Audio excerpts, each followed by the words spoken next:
Hello everyone, welcome to my channel. Education Facilitator. My name is Joyce and today we are going to learn parts of speech. तो आज हम parts of speech पढ़ेंगे. English language में parts of speech क्या होती है? बहुत ही basic English language में ये टॉपिक होता है जिसमें हम ये पहचानते हैं कि जो सेंटेंसेस होते हैं और उसमें जो डिफरेंट वर्ड्स होते हैं उन वर्ड्स का डिफरेंट पार्ट क्या होता है अलग अलग. तो आज की वीडियो में हम सारे जो डिफरेंट पार्ट्स हैं उनके मीनिंग को पहचानेंगे with examples. So here there is a definition written. Words are divided into different kinds of classes. Parts are called parts of speech. मतलब जो स्पीच में ये जो सेंटेंस में what is the mean of speech? Speech मतलब होता है word. जो सेंटेंस में जो वर्ड्स होते हैं उनके अपने अपने अर्थ होते हैं जो कि सारे जो पार्ट्स होते हैं उनको जोड़ के एक सेंटेंस बनता है. आपको समझ में आ रहा है? हर शब्द का अपना एक मीनिंग होता है और उसको किस तरह से यूज़ किया जाता है उस सारे शब्दों को मिला करके हम क्या बोलते हैं? Parts of speech. Okay, let's have a look. How many parts of speech are there? So अगर आप इंग्लिश लैंग्वेज में देखेंगे तो 8 पार्ट्स ऑफ स्पीच हैं. बट यहाँ पे मैंने आर्टिकल्स को भी as a part of speech इसलिए किया है क्योंकि मैंने अभी रिसेंटली आर्टिकल वाला चैप्टर आप लोगों को पढ़ाया हुआ है तो आपको पता होगा. Otherwise article is the part of adjective. Determiners होते हैं ना. But what shall we learn today? हम लोग आज क्या क्या पढ़ेंगे? डिटरमाइनर्स के बारे में पढ़ेंगे. What is the mean of noun, pronoun. ये सब सेंटेंस में जो वर्ड्स आते हैं ना ये वो हैं, ये पार्ट्स हैं उनके. Verb, adverb, adjective, preposition, conjunction and interjection. ये सारे जो वर्ड्स जो यहाँ पे दिए जो पार्ट्स दिए हुए हैं ये ही कुल मिला करके इनको ही पार्ट्स ऑफ स्पीच कहा जाता है. आप कहेंगे मैम किस तरह से हमें इनको यूज़ करना होता है? तो let's have a look. Article अगर आप पूरा अच्छे से आर्टिकल आपको पढ़ना है तो आर्टिकल की मैंने वीडियोस बनाए हुए हैं. आपको हर पोर्शन के बारे में पता लग जाएगा. बट यहाँ पे मैंने बहुत छोटा सा बिल्कुल जस्ट आपको जिस्ट दिया है कि what is the mean of article. Article हमेशा नाउन से पहले यूज़ होते हैं. First of all you keep this thing in your mind कि आर्टिकल हमेशा नाउन से पहले यूज़ होते हैं. एक डेफिनेट आर्टिकल होता है और एक इंडेफिनेट आर्टिकल होता है. इंडेफिनेट आर्टिकल ए और एन होते हैं. डेफिनेट आर्टिकल दी होता है. और हम इन आर्टिकल्स का किस तरह से यूज़ करते हैं? साउंड बेसिस पे, वो वॉवल और कॉन्सोनेंट साउंड्स की बेसिस पे करते हैं. इसके साथ साथ देखिए यहाँ पे एग्जांपल्स दिए हैं. नाउन से पहले आई हैव अ पेन. तो in this sentence which is noun? Pen. Noun मतलब कोई भी नेम होता है उसको बोलते हैं. इससे पहले किसका यूज़ किया गया है? आर्टिकल का. Here he saw the doctor. तो यहाँ पे जो डॉक्टर है वो डेफिनेट डॉक्टर है.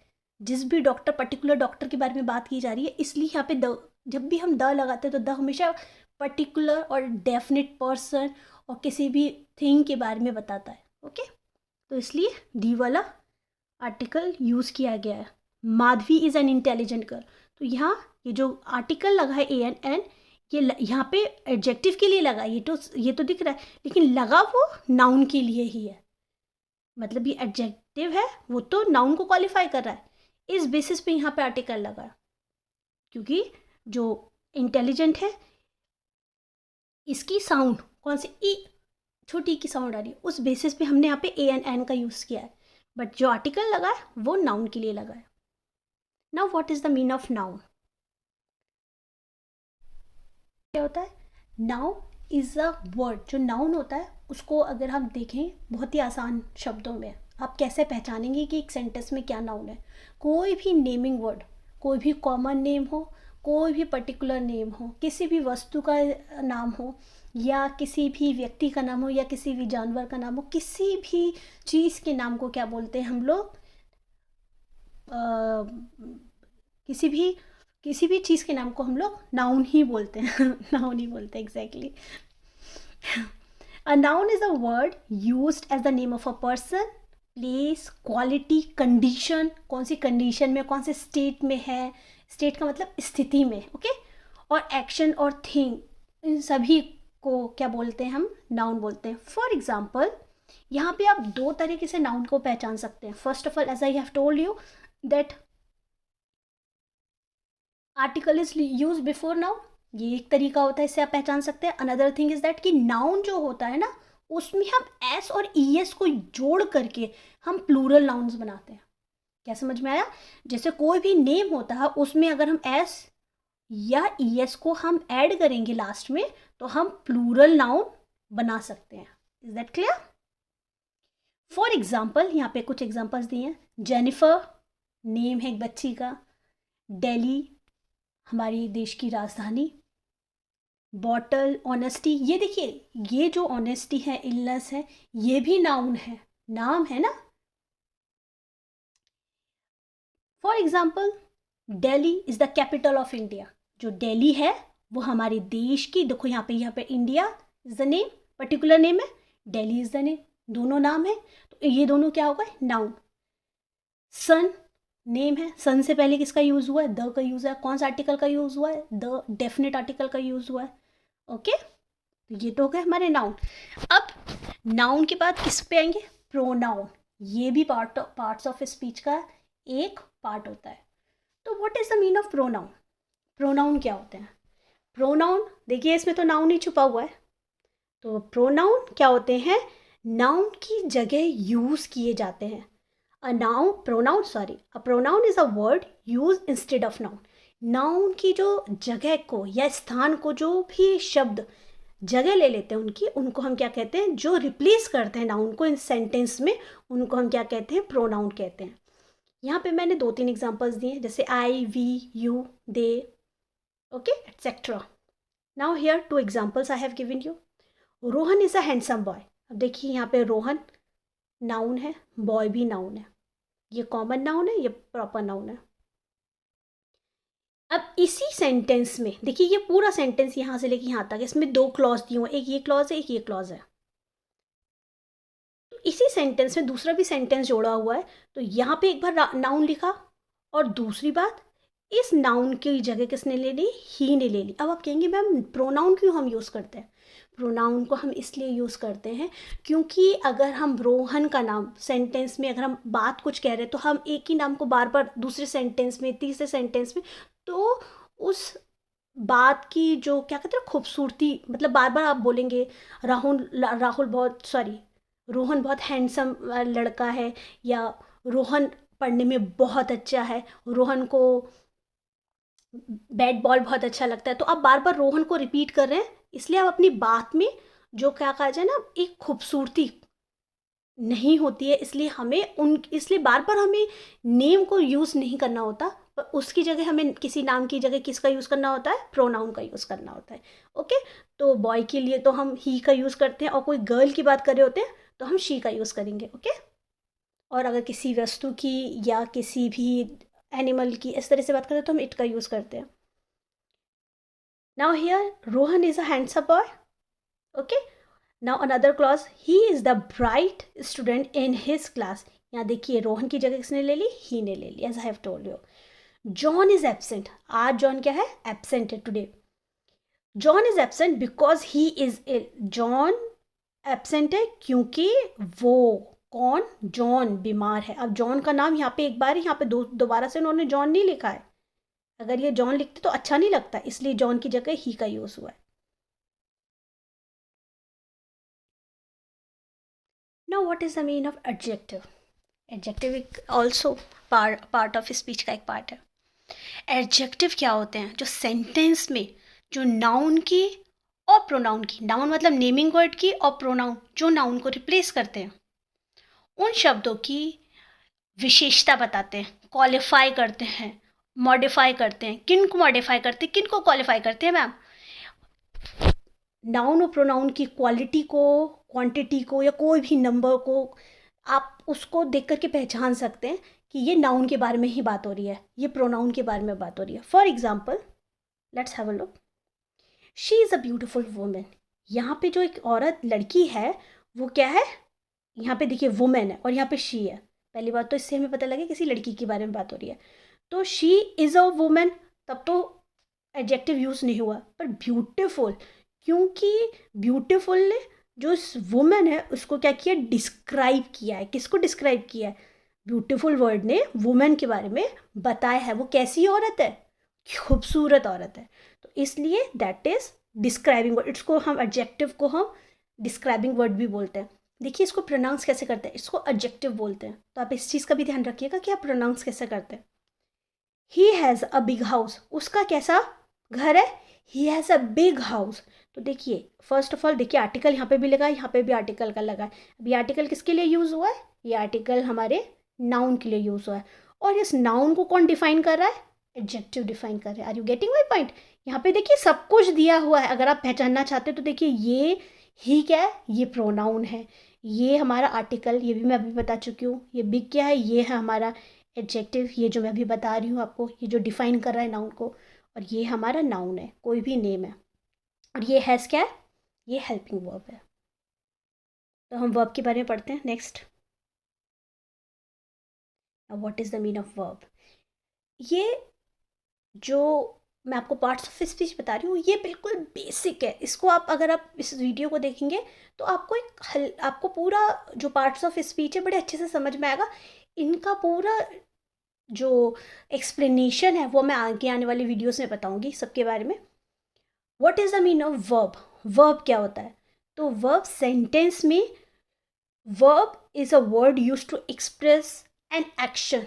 जो भी एक्शन आप कुछ भी, सपोज आप लोग अभी क्या कर रहे हैं, आप वीडियो देख रहे हैं, तो आप कौन से एक्शन में हैं, कौन से स्टेट में हैं, आप देख रहे हैं वीडियो, आप सुन रहे हैं, जो आप कर रहे हैं that is the action which you are doing. तो उसको क्या कहते हैं हम लोग, अगर जैसे right now what I am doing, speaking, मैं बोल रही हूँ, तो that is also action. If I am explaining तो that is also action. Like for example laugh, run, write etcetera, जो भी एक्शन रिलेटेड वर्ड होते हैं that's called verb. Now two examples I have given, the girls are playing football. हुआ girls, girls कौन से होते हैं, कॉमन नाउन होते हैं, ठीक है। आर हेल्पिंग वर्ब, प्लेइंग ये वर्ब, जो काम हो रहा है, क्या खेल रही हैं लड़कियां, फुटबॉल खेल रही हैं। क्या खेल रही हैं, that is also, football is also noun. तो वो क्या खेल रही हैं, फुटबॉल खेल रही हैं, और आर्टिकल भी दिया हुआ है। द डॉग इज डेड, अब यहाँ पे स्टेट दिया हुआ है, जो कुत्ता है वो मर गया है, ओके। तो उस स्टेट में उसकी क्या, किस तरह की क्रिया हो रही है, वो उसके अंदर अब जान नहीं है, तो that is also considered in verb. Is that clear. जो भी एक्शन को या स्टेट को, स्टेट मतलब कोई भी स्थिति को जो भी सेंटेंस में डिस्क्राइब किया जाता है या शो किया जाता है दैट्स कॉल्ड वर्ब। जब भी हम कोई भी वर्ड में देखते हैं इस तरह की परिस्थिति को। Now let's have a look. That is also important part. What is the meaning of adverb? Adverb क्या होते हैं, तो देखिए आप एडवर्ब में आपको एडजेक्टिव भी मिल जाएगा, आपको वर्ब भी मिल जाएगा, और अगर आप देखेंगे पूरा एडवर्ब इसी वर्ड में है, आप पहचान सकते हैं इसको। अब इसको हम समझेंगे एग्जाम्पल के थ्रू। तो आपको पहले पता होना चाहिए कि एडवर्ब ऐसा शब्द होता है जो कि वर्ब को, एडजेक्टिव को और अनदर एडवर्ब को, तीनों वर्ड्स को क्वालिफाई करता है अपने आप में। कैसे करता है, let's have a look. She runs fast, यहाँ पे देखिए शी प्रोनाउन, रन्स वर्ब और फास्ट एडवर्ब। तो यहाँ पे किस तरह से लड़की दौड़ रही है, वर्ब, यहाँ पे वर्ब को क्वालिफाई किया एडवर्ब ने। ये जो वर्ब है रन को क्या, एडवर्ब क्या है यहाँ पे, फास्ट। आपको समझ में आ रहा है। महक इज एक्सट्रीमली ब्यूटिफुल, जो महक है वो बहुत खूबसूरत है। तो यहाँ पे जो ये ब्यूटीफुल है ये तो एडजेक्टिव है, देखिए एडजेक्टिव दिया हुआ है, एडजेक्टिव को क्वालिफाई कर रहा है। मैंने ये अलग से ये इसलिए दिए हैं कि जो एडवर्ब है, इनमें कौन कौन से किस किस वर्ड को क्वालिफाई कर रहा है, इसलिए मैंने अलग से दी जिससे आप लोग पहचान सके। तो इस सेकंड वाले में एडजेक्टिव को क्वालिफाई कर रहा है। लाइक महक इज़ ब्यूटीफुल, अगर सिंपल लिखा होता महक इज़ ब्यूटीफुल तो वो एडजेक्टिव में कंसिडर होता है। पर ये एक्सट्रीमली है, ये एक्सट्रीमली वर्ड किसके लिए दिया गया है, किसको, ये एक्सट्रीमली वर्ड किसको क्वालिफाई कर रहा है, ये ब्यूटीफुल को क्वालिफाई कर रहा है, और ब्यूटीफुल क्या है, एडजेक्टिव है। तो ये जो वर्ड है, तो ये एक्सट्रीमली वर्ड क्या है, एडवर्ब है, जो एडजेक्टिव को क्वालिफाई कर रहा है। आई राइट वेरी केयरफुली, अब देखिएगा ये प्रोनाउन है, ये वर्ब है, ये वेरी और केयरफुली, बोथ आर एडवर्ब्स। तो यहाँ पे बहुत ही सावधानी पूर्वक, यहाँ पे बहुत, ये जो केयरफुली को वेरी ने, केयरफुली, तो केयरफुली भी एडवर्ब है और वेरी भी एडवर्ब है। तो यहाँ पे एडवर्ब ने एडवर्ब को ही क्वालिफाई कर दिया, इसलिए ही एडवर्ब का जो यूज़ होता है वो वर्ब के लिए भी को क्वालिफाई करने के लिए भी हो सकता है, एडजेक्टिव के लिए भी हो सकता है और अनदर एडवर्ब के लिए भी हो सकता है। ओके, तो ये भी पार्ट्स ऑफ स्पीच का एक पार्ट होता है। What is the mean of preposition? Preposition माने क्या होता है? प्रीपोजिशन अपने वर्ड के साथ ही समझ में आती है, प्री और पोजिशन। तो नाउन और प्रोनाउन से पहले के जो वर्ड्स होते हैं या जो उसके बाद से संबंधित जो वर्ड्स होते हैं उनके लिए इनका यूज़ होता है। किनका यूज़ होता है? ये पोजीशन बताते हैं सेंटेंस में। किसकी पोजीशन बताते हैं? किसकी पोजीशन बताते हैं? नाउन की और प्रोनाउन की। अनदर वर्ड्स होते हैं जो सेंटेंस में, उनके लिए इन प्रीपोजिशंस का यूज़ होता है। बहुत सारी प्रीपोजिशंस होती हैं, पर यहाँ पे मैंने बहुत कम एग्जांपल्स दिए जिससे हम सिर्फ प्रीपोजिशन के बारे में पता कर सके कि पार्ट्स ऑफ स्पीच में प्रीपोजिशन का अर्थ क्या होता है। तो जैसे at, in, on, between, near, with, etcetera, these are the words which shows the relationship between noun or pronoun with other word और टू अनदर वर्ड। जो भी सेंटेंस में अलग जो वर्ड्स होते हैं उनके लिए हम इन सब का यूज़ करके नाउन और प्रोनाउन की पोजीशन क्या बताते हैं। For example, the book is on the table. अब देखिए यहाँ पे द बुक, ये क्या है, नाउन है, ऑन द टेबल फ्रेज है। इसको और इसके संबंध को बताने के लिए ऑन का यूज़ जो हुआ है, ये संबंध बता रहा है। ऑन, जो बुक है वो कहाँ रखी हुई है, टेबल पर रखी हुई है, तो ये ऑन क्या है, प्रीपोजिशन है।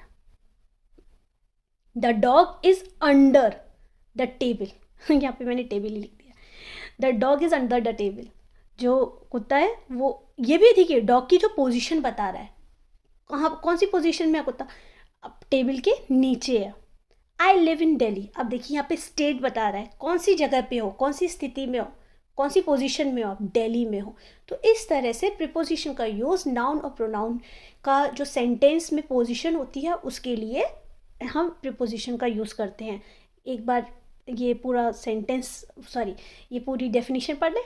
अ preposition is a word use to show the relationships of a noun और pronoun to another word. As I have told you, जो प्रीपोजिशन होता है इसका यूज़ शो करता है रिलेशनशिप को नाउन और प्रोनाउन के अनदर जो वर्ड्स होते हैं, जैसे ये जो वर्ड्स दिए हुए हैं इनके लिए हम किनका यूज़ करते हैं, प्रीपोजिशन का। यहाँ पे देखिए इन है, वो क्या है, प्रीपोजिशन है। देखिए आप लोग जब पूरे वीडियो को अच्छे से देखेंगे ना, पूरा वीडियो आप देखिए, तो आपको पता लगेगा कि एक्सप्लेनेशन उसी में अच्छा आपको समझ में आएगा। आप थोड़ा सा देख करके बंद कर देंगे तो आपको समझ में नहीं आएगा, तो आप पूरा देखिए video. Now let's have a look, what is the another conjunction exactly. तो कंजंक्शन क्या होता है पार्ट्स ऑफ स्पीच में? कंजंक्शन वो वर्ड्स होते हैं जो वर्ड्स को और सेंटेंस को और क्लॉजेस को, यहाँ पे क्लॉज नहीं लिखा मैंने, कोई बात नहीं, जो क्लॉज होते हैं जैसे दो अलग अलग क्लॉज हैं उनको जोड़ने के लिए भी हम कंजंक्शन का यूज़ करते हैं। Again I am repeating, what is the mean of conjunction? A conjunction is a word, एक ऐसा शब्द होता है जो ज्वाइन करता है, किसको ज्वाइन करता है, वर्ड्स को ज्वाइन करता है, सेंटेंसेस को ज्वाइन करता है, क्लॉजेस को ज्वाइन करता है। क्लॉज सेंटेंस के अंदर आते हैं, ठीक है। जब क्लॉज पढ़ाऊंगी तब आपको पता लगेगा, अभी तो बस इतना समझिए what is the mean of conjunction. तो कंजंक्शन का मतलब ऐसे वर्ड होते हैं जो ज्वाइन करने में मदद करते हैं, सेंटेंस को ज्वाइन करने में, शब्दों को ज्वाइन करने में। फॉर एग्जाम्पल समीर, देखिए कि यहाँ पे एक शब्द है, रोहन, दो प्रॉपर नाउन दिए हैं, यहाँ पे दो नाम है। वेंट टू दिल्ली, यहाँ पे भी प्रॉपर नाउन दिया हुआ है, पर यहाँ पे एंड समीर को भी जोड़ा है और रोहन को जोड़ा है। इन दोनों शब्दों को जोड़ने के लिए किसका यूज़ हुआ है? कंजंक्शन का यूज़ हुआ है। अब देखिए टू क्या है? प्रीपोजिशन है, जो कि प्रॉपर नाउन से पहले यूज़ हुआ है। गिव मी टी और कॉफ़ी, या तो आप मुझे चाय दे दीजिए और कॉफ़ी, और का मतलब या। गिव मी टी, या तो चाय दीजिए, आप मुझे चाय दे दीजिए, या कॉफ़ी दे दीजिए, ठीक है। तो और क्या का और क्या है? कंजंक्शन है। आई रेन फास्ट, मैं बहुत तेज। अब देखिए यहाँ पे बट मिस द ट्रेन, ये दो क्लॉज है, इनको जोड़ने के लिए किसका यूज हुआ है? बट का यूज हुआ है। इंटरजेक्शन बहुत ही इंटरेस्टिंग होता है, ये बहुत आसानी से आप इसको पहचान सकते हैं सेंटेंस में। और इंटरेस्टिंग इसलिए होता है क्योंकि ये हमारी फीलिंग से रिलेटेड होता है। हम जो फील करते हैं, हम उसको देख करके, रीडिंग करके ही पहचान जाएंगे कि अरे ये इंटरजेक्शन है। साथ के साथ इसमें एक्सक्लेमेटरी मार्क दिया होता है। कौन सा मार्क दिया होता है? एक्सक्लेमेटरी। तो इसलिए आसानी से हम सेंटेंस में इसको पहचान लेते हैं। What is the mean of introduction? An introduction is a word which expresses some sudden feeling. कोई भी सडन फीलिंग होती है, कुछ बेहतर होता है। Wow, like, just like wow बहुत आजकल चल रहा है ये। ओ, जैसे एकदम से आप जो फील कर रहे हैं उसको एक्सक्लेमेटरी मार्क लगा करके उसको यूज़ कर सकते हैं। और अगर आप अपसेट हैं तो आप अलास का यूज़ करते हैं। फॉर एग्ज़ाम्पल यहाँ पे मैंने दो सेंटेंस दिए हैं, एक तो बहुत खुशी का और एक थोड़ा दुख का है। Hurray, I cleared my exam, very nice. जो भी जन वीडियो देख रहे हैं, कोई भी क्लास का कोई भी बच्चा दिख रहा हो या कोई भी बड़ा जन दिख रहा हो, तो अगर कोई एग्ज़ाम के लिए आप जब ये वीडियो देखते हैं, तो आप लोग अगर कोई एग्ज़ाम प्रिपेयर कर रहे हैं तो उसके लिए आप ये सोचिए आप ही के लिए ये वाला sentence, hurray, I cleared my exam. तो यहाँ पे इंटरजेक्शन क्या हुआ? हो रहे। यहाँ एलास, शी इज़ फेल्ड, कोई भी उसका साथी हो या मतलब शी, कोई भी जन, लड़की है, फेल हो गई। तो यहाँ पे भी एक्सप्रेस किया गया फीलिंग्स को, पहले में हैप्पी की और इधर दूसरे में सैड। तो ये सारे जो मैंने आपको पार्ट्स बताए हैं, ये सारे पार्ट्स किसके हैं? इंटरजेक्शन के हैं। क्विकली रिकैप्चुलेट कर लेते हैं, रिकैप्चुलेशन करते हैं, ओके, जिससे आपको आसानी से समझ में आ जाएगा एक और बार कि मैंने पूरे जो आपको भी पार्ट्स ऑफ स्पीच बताए हैं वो मैंने यहाँ पे बहुत ही छोटे फॉर्म में लिखे हैं, तो आपको ईजिली याद हो जाएगा। तो what is the mean of determiners? Determiners मतलब आर्टिकल्स होते हैं, ये एडजेक्टिव ही होते हैं और इनका यूज़ हमेशा नाउन से पहले होता है, क्योंकि ये सेंटेंस में अलग से यूज़ किए जाते हैं, इसलिए मैंने इनको पार्ट्स ऑफ स्पीच में दिया है। अदरवाइज ये एडजेक्टिव के साथ ही यूज़ होते हैं, okay, weak form of adjective होते हैं। What is the mean of noun? Noun मतलब नेमिंग वर्ड्स होता है, कोई भी नेम हो, कॉमन नाउन हो, प्रॉपर नाउन हो, किसी भी जगह का नाम हो, ओके, कोई फीलिंग का नाम हो, तो that's naming word. What is the mean of pronoun? Pronoun वो शब्द होता है जो रिप्लेस करता है नाउन को, like he, she, it, they, we, etcetera. These are the words which replace. ये ऐसे शब्द हैं जो रिप्लेस करते हैं नाउन को। एडजेक्टिव मॉडिफाई करता है नाउन को, प्रोनाउन को, क्वांटिटी को, क्वालिटी को डिस्क्राइब करता है। एडजेक्टिव मीन्स क्या होता है? डिस्क्राइब करता है नाउन की या प्रोनाउन की क्वालिटी। बहुत ईजी शब्दों में बताऊँ आपको तो। What is the mean of verb? Verb का अर्थ क्या होता है? कोई भी एक्शन, कोई भी स्टेट, किसी भी जो आप कर रहे हैं, जो भी आप प्रतिक्रिया कर रहे हैं, या आप बैठे हैं, आप सो रहे हैं, या आप मोबाइल देख रहे हैं, कुछ भी आप कर रहे हैं या किसी भी पोजीशन में हैं आप, that is called verb. What is the mean of adverb? जो एडवर्ब होता है वो क्या करता है? वो मॉडिफाई करता है वर्ब को भी, एडजेक्टिव को, एडवर्ब को। What is the mean of preposition? Preposition भी पार्ट ऑफ स्पीच का एक पार्ट होता है जो शो करता है, किसको शो करता है? नाउन और प्रोनाउन के रिलेशनशिप को शो करता है दूसरे शब्दों से, ओके, पोजीशन बताता है नाउन और प्रोनाउन की। What is the mean of conjunction? ये ज्वाइनिंग वर्ड्स होते हैं ये किन किन को ज्वाइन करते हैं, ये वर्ड्स को ज्वाइन करते हैं, ये सेंटेंस को ज्वाइन करते हैं, ये क्लॉज को ज्वाइन करते हैं। एक एक शब्द ऐसे होते हैं जो ज्वाइन करके पूरे पूरे सेंटेंस बनाते हैं। ओके, तो joining words are called conjunctions. What is the mean of interjection? Interjection क्या होता है? एक्सप्रेसिव वर्ड होता है, एक्सप्रेस कर रहे हैं, आप अपनी फीलिंग्स को एक्सप्रेस कर रहे हैं, आप एक्सक्लेमेटरी मार्क लगा करके पहचान सकते हैं। और जो भी आप एक्सप्रेस कर रहे हैं उनके अपने एक्सप्रेशन के हिसाब से उससे पहले वो वर्ड को यूज़ करके पूरे सेंटेंस को बता सकते हैं कि आप किस तरह की फीलिंग को आप व्यक्त करना चाहते हैं। ओके, तो ये सारे के सारे जो मैंने आपको बताए हैं, ये सारे पार्ट्स ऑफ स्पीच के पार्ट्स थे। तो आज की वीडियो में बस इतना ही। प्लीज़ मेरे चैनल को सब्सक्राइब कीजिए, अपने सजेशंस दीजिए, इस चैनल को शेयर भी कीजिए, वीडियो को लाइक कीजिए। Thank you so much.